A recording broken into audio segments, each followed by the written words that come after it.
Hi, welcome to our channel where we share the most intriguing stories.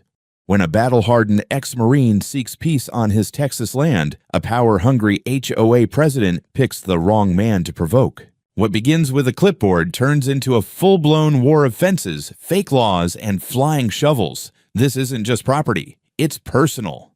I've always believed that a man should know two things better than anything else: how to grow something and how to protect it. That belief had served me well for over 2 decades in the Marine Corps, and even better now, living alone on 6 acres of red Texas dirt that I called mine, legally, spiritually, and without compromise. I wasn't looking for trouble when I moved out here. Quite the opposite. The town was small, the roads dusty, the neighbors mostly respectful. My property sat just outside the boundaries of a newer, tightly regulated residential development with a name that sounded like it had been cooked up by a marketing team in New Jersey, Riverstone Glades. A suburban utopia with gleaming sidewalks, identical mailboxes, and an HOA so obsessed with uniformity they probably had nightmares about wind chimes. I, on the other hand, had a chain-link fence topped with barbed wire, a half-finished timber frame house I was building with my own hands, a shooting range in the back corner, and a garden full of peaches that didn't care one bit for neighborhood. Decorum. It wasn't pretty. It was mine, and I liked it that way. The first time I saw her, I didn't even know her name. Blonde bob, sunglasses that probably cost more than my tool shed, and a clipboard. The unholy trinity of suburban command. She parked her BMW just outside my gate like she owned the road and walked up like she expected a red carpet. I was waist deep in concrete mix at the time, setting posts for the new porch. "Excuse me," she called out, voice tight and rehearsed. "Are you the property owner?" I straightened up, brushing dust off my gloves. "That's right." She smiled like a dentist who just found a cavity. "I'm Karen Lamont, president of the Riverstone Glades Homeowners Association." I just stared at her. She pressed on. "We've been reviewing nearby parcels and noticed your property doesn't fall under HOA governance. We'd like to formally invite you to join. You'd gain access to private community amenities, 24/7 patrol coverage, and, of course, elevated neighborhood standards." I wiped my hands and leaned on the shovel. "Appreciate the offer. Not interested." Her smile twitched. "You understand, of course, that your property shares a visible border with our development. The condition of your fencing, for example, impacts our property values." I smiled back slowly. "That's why I keep my fence tall. So your values stay on your side." She left in a huff, spinning gravel with her tires. I figured that was the end of it. I was wrong. Over the next couple of weeks, she returned. Sometimes alone, sometimes with clipboard-wielding flunkies who took pictures of my driveway or pointed at my gutters like they were crime scenes. She'd say things like, "We could help you modernize your landscaping," or "Your perimeter aesthetics are negatively affecting our community cohesion." I told her every time the same thing: "I'm not part of your HOA. You have no jurisdiction here." That didn't stop her from escalating. First came the letters, typed in official-looking fonts signed by the Office of Community Compliance, demanding that I address visual violations like my firewood stack and homemade storm shelter. I burned one in the fire pit and used another to line the chicken coop. Then came the anonymous complaints to the county about my unsafe conditions, which a very apologetic inspector confirmed were baseless after checking my permits and soil grading himself. One afternoon, I found a glossy pamphlet stuck to my gate latch. "Join us, or face a less harmonious future." The HOA logo was embossed in gold. I tossed it into the compost pile. It wasn't long before I started noticing small things. My mailbox open, my garden gate unlocked, a drone buzzing overhead. Raccoons didn't fly DJI Phantoms last I checked, so I installed cameras. Infrared, motion activated, angled just right. I wasn't paranoid, I was practiced. There's a difference. Then came the official visit. I was pruning a peach tree behind the house when I heard tires crunch up the gravel. I stepped out to see a white SUV with a Riverstone Glades logo on the side and 3 people climbing out like they were about to sell me solar panels. 2 men in pseudo uniforms, khaki polos, navy slacks, no name tags. The third was a woman in a light blue blouse and thick glasses, holding a clipboard like it could issue warrants. "Mr. Donovan," she said flatly, "we're here to perform a visual inspection of your property perimeter." I raised an eyebrow. "On whose authority?" "The Homeowners Association." I'm not part of your HOA. There have been multiple complaints filed regarding non-compliance with community standards. Visual disturbances have been recorded from bordering residences. Under HOA Resolution 5.4, all bordering parcels may be subject to parametric review. That sounds made up, I said. And if you cross that fence, you're trespassing. One of the men shifted like he was about to argue. The woman stepped forward. We don't want conflict, Mr. Donovan. We just need to document the rear section of your yard. Then take a picture from your side of the line. If you cross mine, I will consider it unlawful entry. Now, unless you have a court order or a badge, you can get back in that SUV and drive home. They didn't argue. Not then. They turned, climbed back into the SUV, and drove off. The next day, I got a crumpled, hand-delivered notice that read, in ballpoint pen, "You are creating a hostile barrier between communities. Further obstruction may result in action."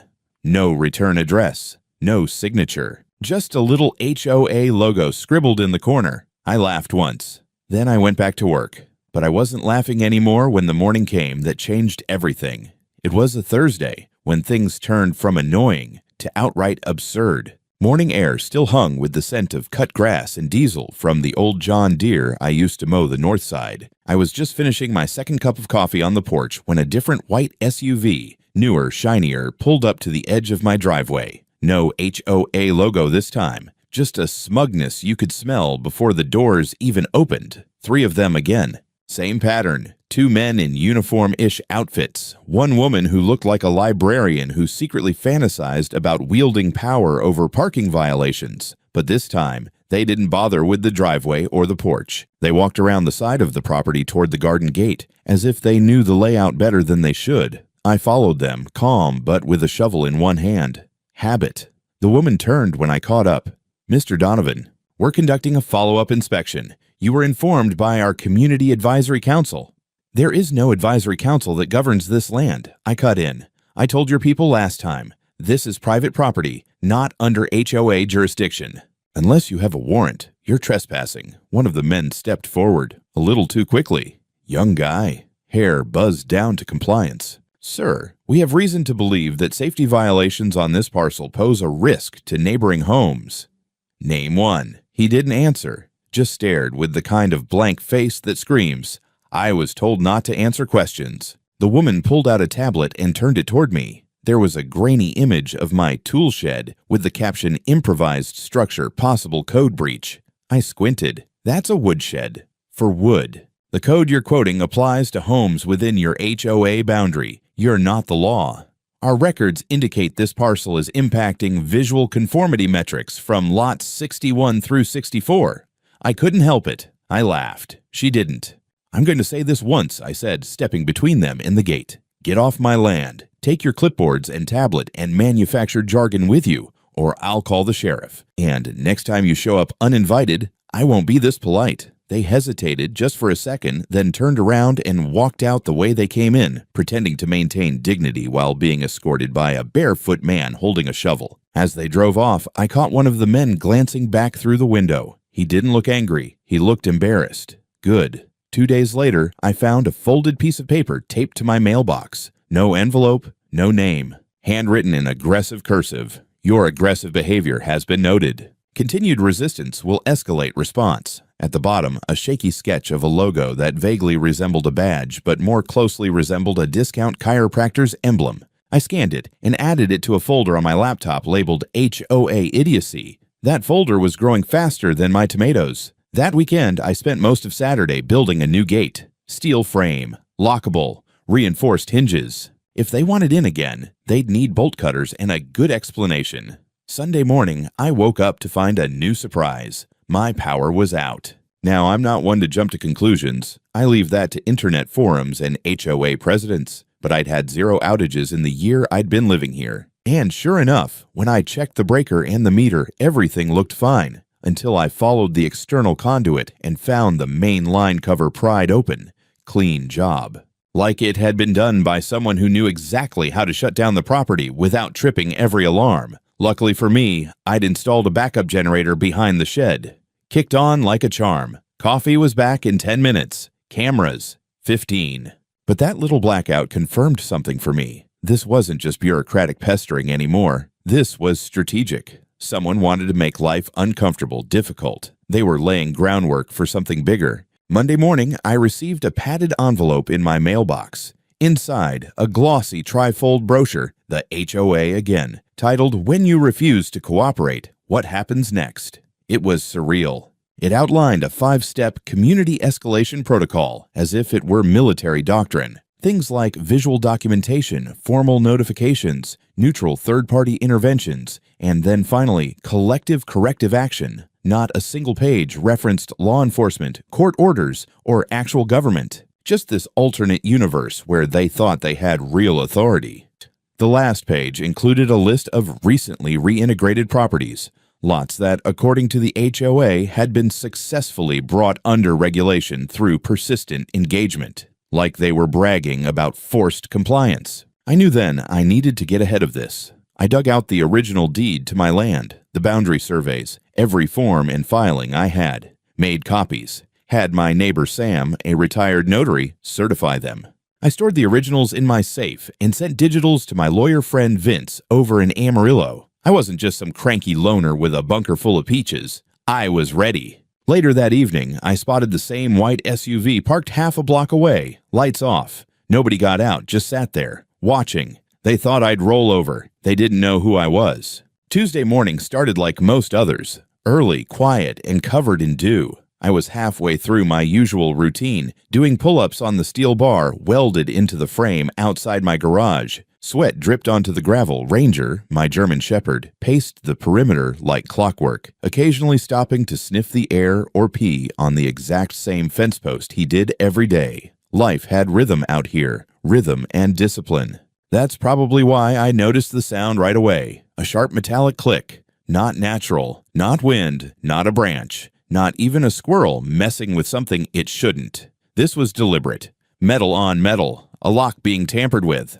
I dropped from the bar, grabbed my towel, and jogged around the side of the house. Motion-activated floodlights already triggered. 3 of them. 2 men and a woman scaling the back fence with the grace of accountants pretending to be Navy SEALs. One already halfway over, another straddling the top rail with bolt cutters in hand, and the third filming the whole thing with a body-mounted camera like this was some sort of reality show. "You've got 5 seconds to stop what you're doing," I barked, loud enough to startle a murder of crows out of the trees. The guy with the cutters dropped down into my yard like he'd done it before. "You're interfering with the lawful duties of community oversight," he shouted back. "No, son," I said, stepping forward, voice calm but steel-wrapped. "You're trespassing on private property. That's a felony." The woman, now fully over the fence, pulled a laminated sheet out of her pocket and waved it like it meant something. HOA Directive 12.3.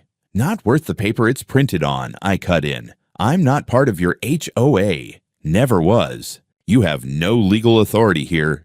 Then one of them, a pudgy guy with a clipboard and tactical vest that probably came from a surplus store, reached into his pocket. That was the moment. Everything slowed down. Now I've trained for combat in deserts, mountains, forests, cities, with real threats, real weapons, real consequences. And while I didn't expect a shootout in my own backyard with HOA cosplayers, I wasn't about to take a chance. I moved. Fast. My hand reached for the closest tool within arm's length. The garden spade. Solid steel. Good weight. I flung it like a tomahawk, flat and spinning. Thunk. It slammed square into clipboard guy's chest, not blade first, but flat, knocking him back into a bush like a stunned possum. I closed the distance on bolt cutters, twisting his arm into a lock and dropping him to the dirt with a knee between his shoulder blades. His yelp sounded more like a choked apology than resistance. Camera girl turned to run. Ranger was faster. He didn't bite, just blocked her path like a hairy linebacker, growling low enough to vibrate the ground. I jogged up behind her, not winded. She froze, camera still blinking red on her vest. "We didn't know. We were told." "Yeah," I said.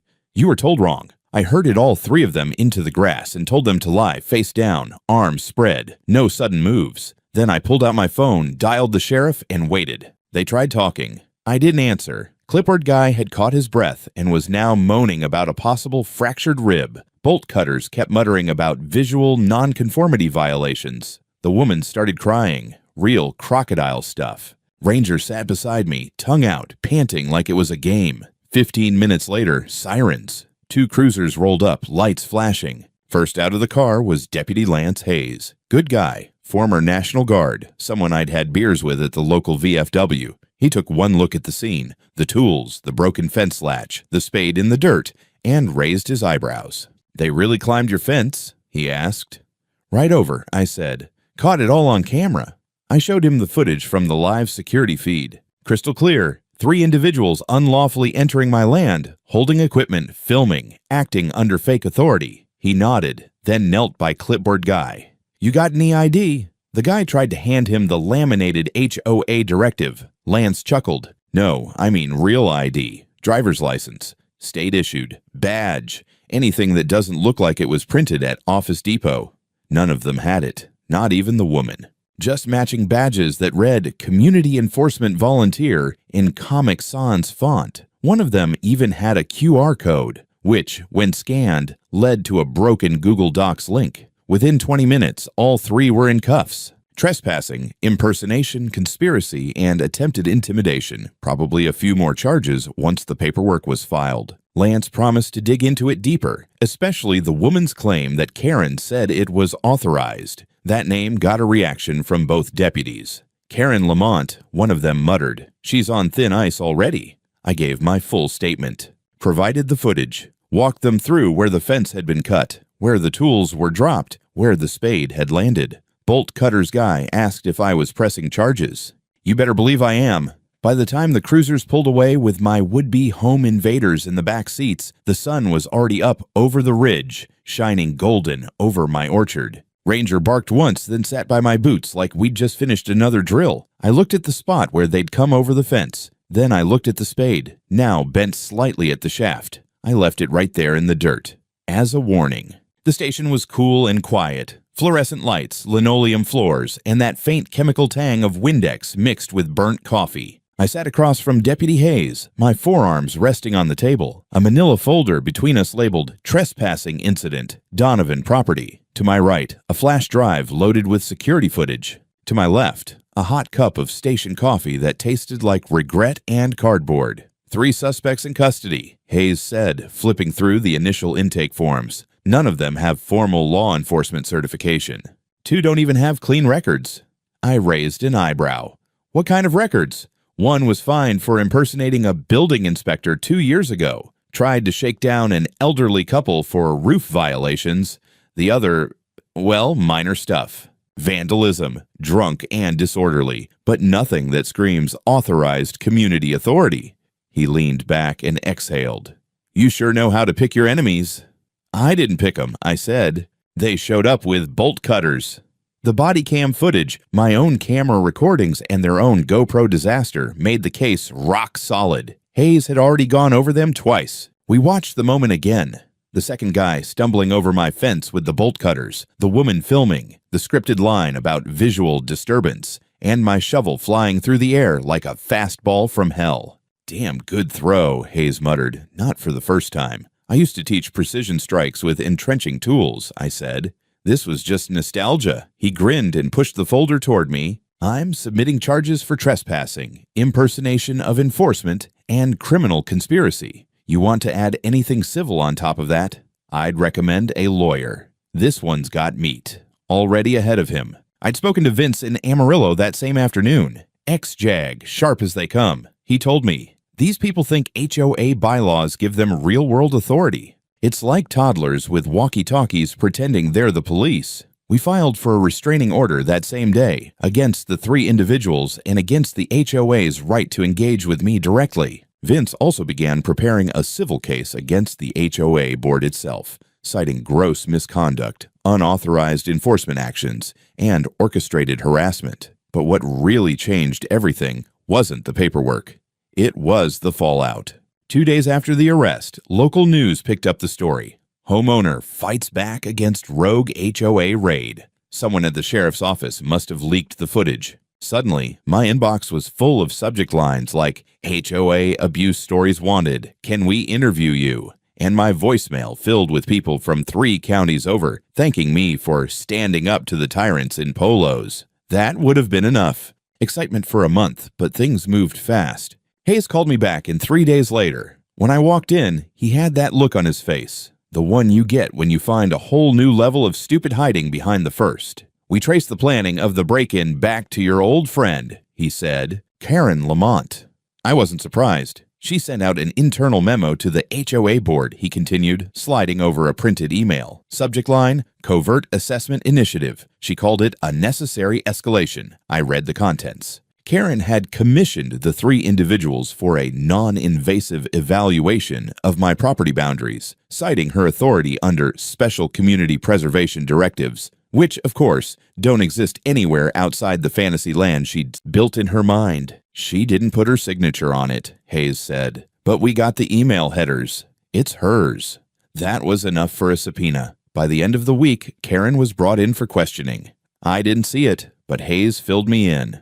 She came in wearing a blazer and pearls like she was attending a brunch fundraiser, tried to brush it all off as a misunderstanding, then tried to play the victim. Claimed she feared for her community's safety and simply wanted to ensure the neighborhood maintained its peaceful image. According to the deputies, the real shift happened when she realized just how much of her plan had been documented. The video, evidence, the unauthorized memo, the email chain where she referred to me as a threat to local cohesion and called my house a visual cancer. That last phrase didn't land well with the county prosecutor. Charges weren't filed immediately, but the investigation was officially opened. In the meantime, Karen was ordered to have no contact with me, direct or indirect, and the HOA board was placed under review for potential systemic abuse of authority. The cherry on top? A week after Karen's interview, I got a visit from one of the HOA members, guy named Clark, nervous type, balding, wore socks with sandals. He handed me a sealed manila envelope and said, "Please don't think we're all like her." Inside, an unsigned letter from a board member, probably Clark himself, apologizing for recent escalations, stating that Karen had acted without full consensus and that a vote for her removal was being considered. Too little, too late. Vince had everything documented. We were moving forward, and I wasn't planning to back down, not after they tried to invade my home, shut off my power, and weaponize bureaucracy like a pack of overgrown hall monitors with a god complex. They wanted a war of forms and fences. Fine, I knew how to fight wars. They say when someone's desperate, they get stupid. Karen must have been real desperate. About a week after the investigation into her started, things on my property finally went quiet. No cars parked down the road, no pamphlets, no HOA scouts with binoculars pretending to birdwatch while holding clipboards. It felt unnatural. Calm in the wrong places, like a clearing before a storm. I didn't trust it, so I did what any man trained to expect the worst would do. I ran my perimeter twice a day, once at dawn, once at dusk. I checked camera feeds, looked for footprints near the fence, checked locks. Nothing seemed out of place until Wednesday morning. I was in the orchard trimming back a peach limb that had gone greedy when Ranger started growling. Not the playful bark he gives to deer or squirrels, the deep-chested growl that meant something human was wrong. I followed him past the shed, down the slope toward the dry creek bed that cut through the rear edge of my land, and that's when I saw it. 2 rust-colored plastic drums half buried in the brush, tucked under a tarp so weathered it looked like it had been there for months. But I knew every inch of that slope. That tarp wasn't there 2 days ago. I approached slowly, pulled the tarp back with the end of my shovel. Hazmat stickers, one of them peeling, the other one freshly applied. They looked like they'd come off a printer yesterday. The barrels were sealed with those twist-lock tops, standard industrial storage. No label, no paperwork, just enough to look suspicious to someone who didn't know better. If I hadn't spent 6 years guarding military depots full of the real thing, I might have panicked. But these weren't heavy enough to hold liquid. I pried one open. Inside, sandbags, not even chemical. Just weight. It was a setup. I didn't touch anything else. Just backed away, grabbed my phone, and reviewed the camera feed from the night before. Bingo. At 3:14 a.m., a figure in dark clothes and a hoodie, face obscured, climbed the rear fence with a dolly cart, dragged the drums across the grass like a man on a deadline, planted them right where I found them, tarped them, gone in less than 10 minutes. Not a single light. Professional enough to avoid motion detection until he crossed a blind spot near the creek. What he didn't know was that I'd recently installed a wide-angle thermal cam behind the compost bin. It caught the whole damn thing. Body heat, movement, timestamps. I sent the video to Vince and called Deputy Hayes. He arrived an hour later with 2 cruisers and an evidence van. They handled the drums like they were real. Gloves, masks, containment gear. I didn't blame them. You don't assume a bluff when the stakes involve toxic waste. But once they cracked both drums and found sand and lead weights, it was clear. The point wasn't harm. The point was evidence. Fake evidence. Whoever did this knew enough to make it look like a violation, Hayes muttered, inspecting the hazmat decals. Hell, from a drone camera or patrol chopper, this would have looked like you were stockpiling illegal waste. That was the idea, I said. Probably supposed to justify a third-party inspection or another midnight visit. He nodded grimly. Or get the EPA sniffing around, maybe even the feds, if they thought you were running unlicensed disposal or storage. This could have gone federal fast. We pulled fingerprints, footprints, even tire tracks where the dolly had dug into softer ground. The tires were fresh. Hayes photographed everything, then sent a sample of the decals to the lab. A day later, we had a match. One of the prints on the barrel matched a certain clipboard-carrying genius from the backyard raid. The same guy I'd dropped with a garden spade 2 weeks ago. And guess what? That same idiot was still under investigation for breaking probation. Now he just added felony tampering and obstruction of justice to the pile. Even better, the decals used on the barrels had been purchased from a print shop in the next county under an HOA expense account. Karen's signature was on the invoice. That was the moment everything shifted. Until now, the assumption was Karen was just another deluded bureaucrat gone rogue. But this was intent, strategy. She didn't just overstep, she weaponized her position and spent HOA funds to fabricate criminal activity on private land. The DA took one look at the compiled case file and opened a second investigation. This time, criminal conspiracy, falsification of evidence, and malicious misuse of organizational funds. Vince was already drafting the civil amendments. That afternoon, a county hazmat officer dropped by my place just to tell me, off the record, that if those barrels had been called in by a nosy neighbor or drone footage, they'd have likely evacuated a 1-mile radius and brought in federal response teams. I would have been dragged through 6 months of inspections, media, hearings, and lawsuits, all of it based on a lie. That evening, I stood at the back fence where the man had come through. The grass was still pressed from his steps. I set up another floodlight, aimed it dead center on that blind spot. I added 2 new trail cams, 1 thermal, 1 high-res night vision, synced them to a separate hard drive in a locked ammo can. They wanted to play dirty?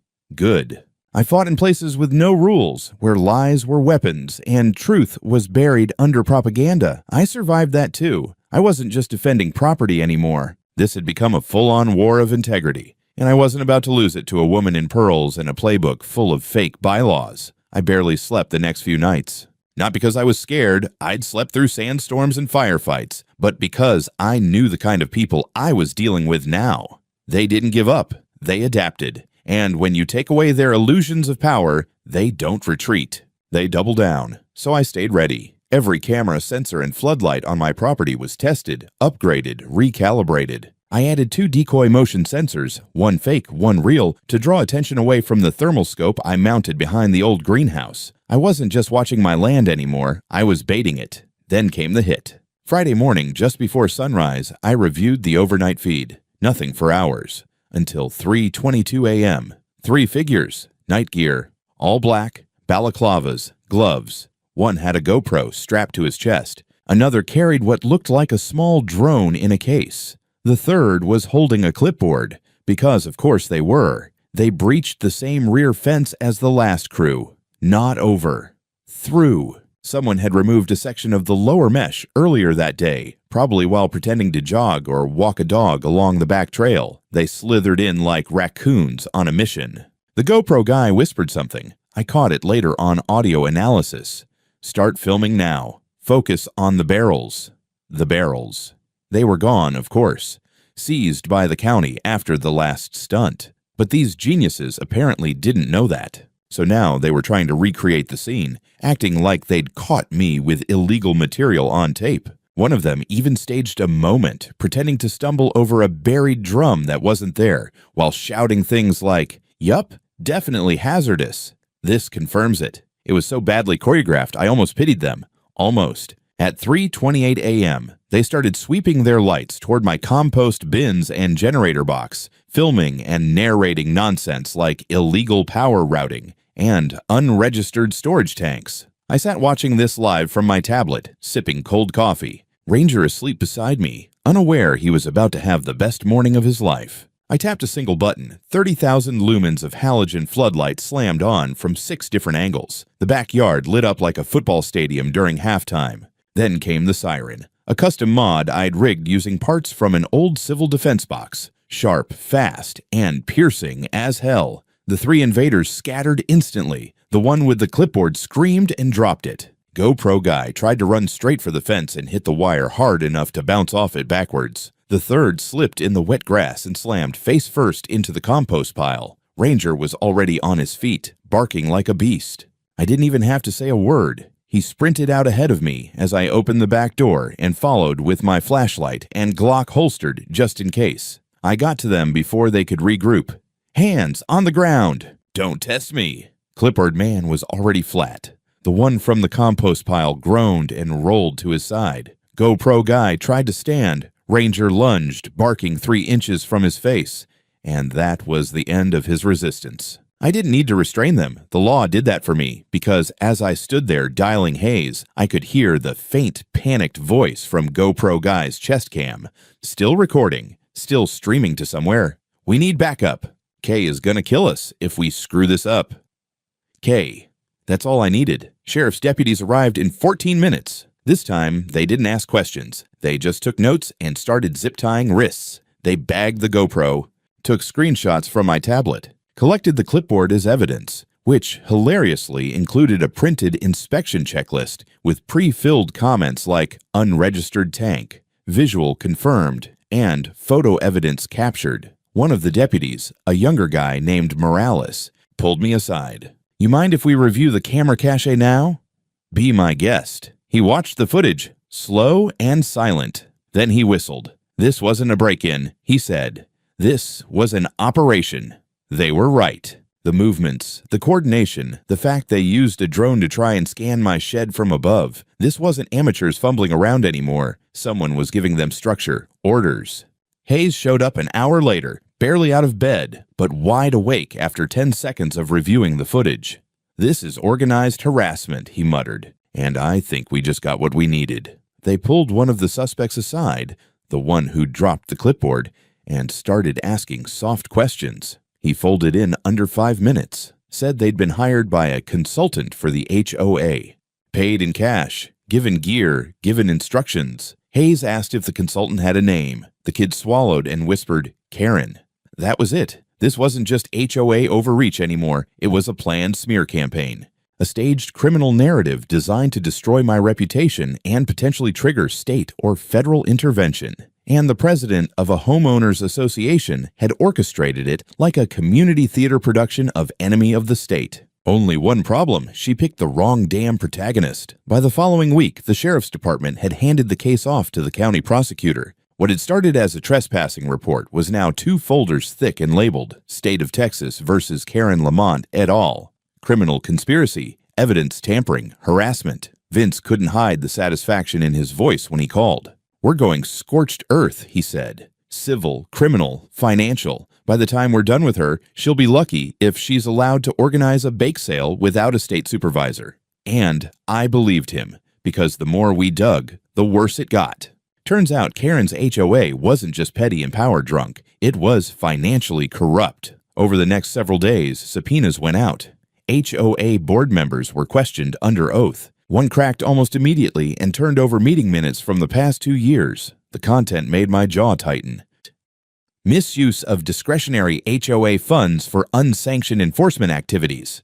False HOA welcome packages given to new buyers that falsely claimed mandatory compliance with HOA rules, even for plots like mine, outside the jurisdiction.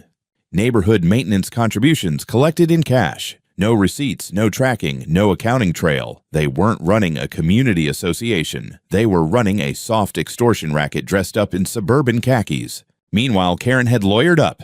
She went quiet, No press statements, no appearances at HOA meetings, no little neighborhood strolls in her heels and sunglasses. But the damage was done. The county opened an audit of the HOA's finances. The IRS was notified, and in the civil lane, Vince filed our lawsuit, Clayton Donovan versus Riverstone Glades HOA and Karen Lamont personally. Charges: harassment, trespassing, conspiracy to defame, attempted evidence fabrication, emotional distress, property damage, attempted civil fraud through fraudulent representation of jurisdiction. We served them through their legal counsel. I made sure it was hand-delivered during one of their emergency board meetings.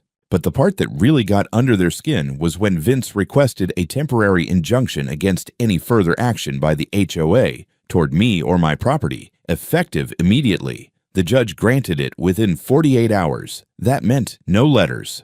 No flyers, no unauthorized visits, no neighbor complaints. Nothing. If I so much as found another anonymous memo on my gate, they'd be in contempt of court. I started sleeping again.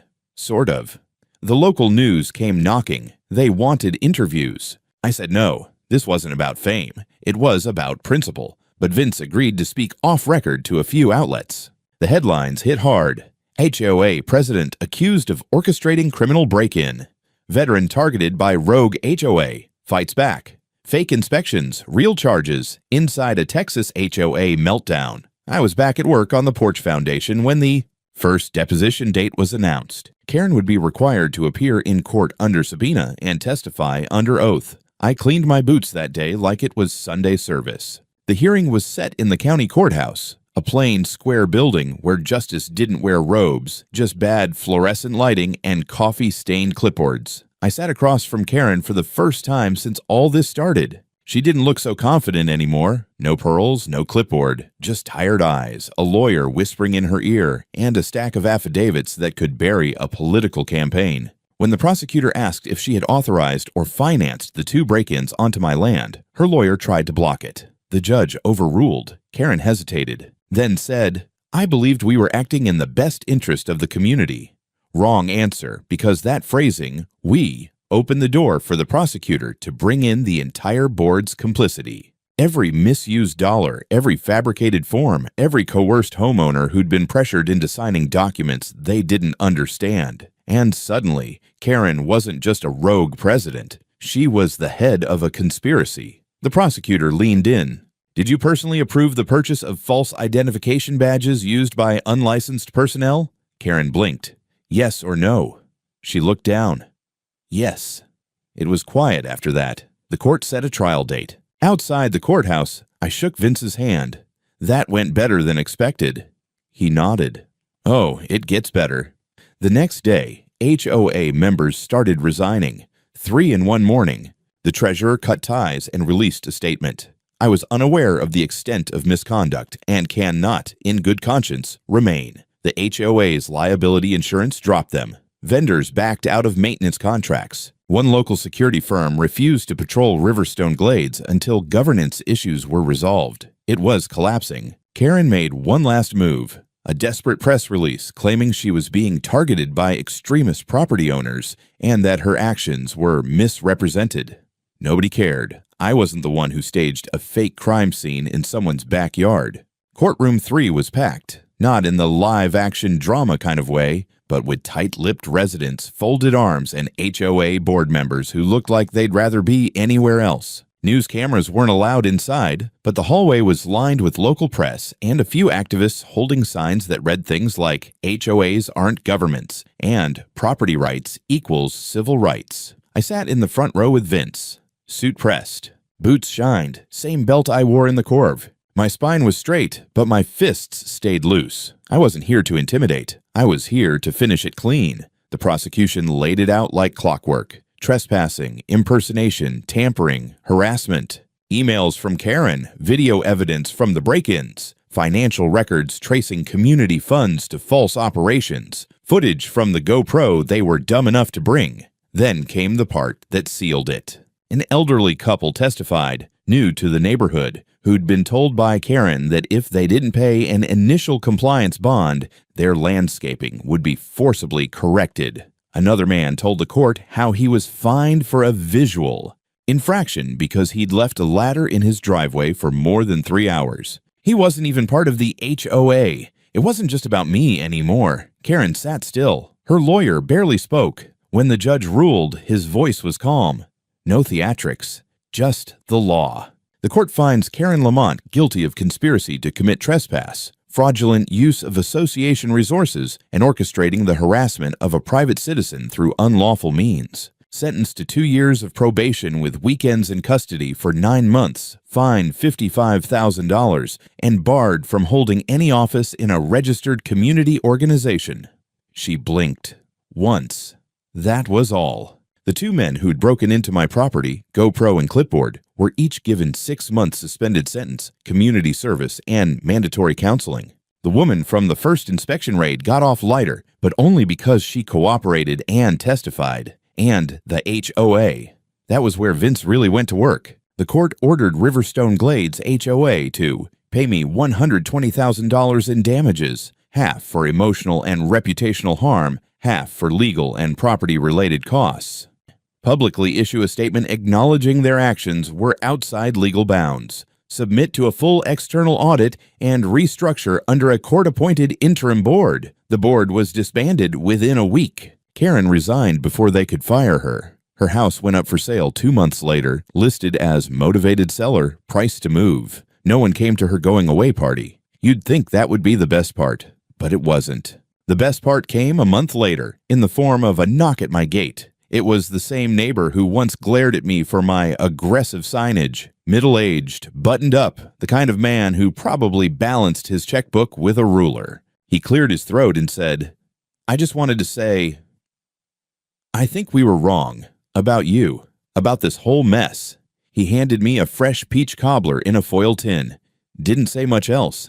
After that, they started waving when they drove by. I didn't wave back. Not at first. But I started nodding. That was enough. I didn't rebuild the broken fence panel. I left it as is. Reinforced, but slightly scorched from the motion-activated spotlight I'd wired to go off at random intervals. On the inside of the gate, I hung a simple wooden sign. Private land, not under HOA. You step in, you deal with me. No threats, no nonsense, just truth. I still train every morning, still work on the house, still take Ranger for laps around the property. But now, I get the occasional visitor from 2 streets over, quiet folks with serious questions. How do I check if my property's actually under HOA? Do I need to pay these fees? Can they really do this? I help them out. I show them where to find their plats, explain their rights, teach them how to push back with words before they ever need a shovel. Funny how quickly a rogue HOA can turn a guy into a local myth.